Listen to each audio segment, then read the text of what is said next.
突然想起来给大家拍一个好物分享了，man sırf qısqandıcı. 精油unutub qapdımı. 精油avlashni unutub qapdımı. Lekin men Famo, Jodiyanın xufa sularını qattiq ishlatmayman. Famo'ni cho'qim avvalman. Mamarka. 然后就是沐浴露。Jodiyanın沐浴露是bekmaz bedeni bek quruq qilib turdi, shuni沐浴露avvalman. Bu ishga senman. Chuchonimni bajumi o'zim ishlatib o'zim setayotgan narsalar uzoq qilib sayga chiqarib baxmagan. Eng muhimi, men bir narsani tepib oldim, qaranglar, men bavjonsi birsiga o'xsham ekan.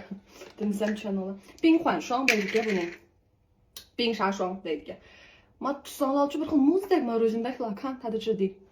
那 sürsanglarchi birdan suv aylanib ketadi, 特别神奇。它会变成水。Yüzünleri çıktı çok. Ben maaşık gün laylıkla yılı suda, yılı çenşen falan top gittim. Şunu hofu kılıp, hoca bu hacıanla. Hofu kılıp yılı mangıcılı yüzdüm ha. Şunu ola, 5 saat teranla bir xil rahat. Niyip biz çok非常轻болып қалдық, yüzünleri bir xil yenik. Anad ki, ben pasil almaşkan vaxtı çok. Müşta şuxan qıldığan nəslərini, su doluqlaydığı nəslərini cıq işlətmişsənlər. Bu maylı şu. En mühimi şu, su doluqlap şuxan qılmışsənlər başqa. Neyme bəzi xufu pinçlətken onun paydısı yok. Bahasını bək muvafiqmə alsam 3 dalcı qıldım o bana. Şıqıb, şunda bir muvafiq bağı avağıttım da, haq soğuqsanlar bək çıraylı o rəngim olma. Qaplarımı qıralar, donda.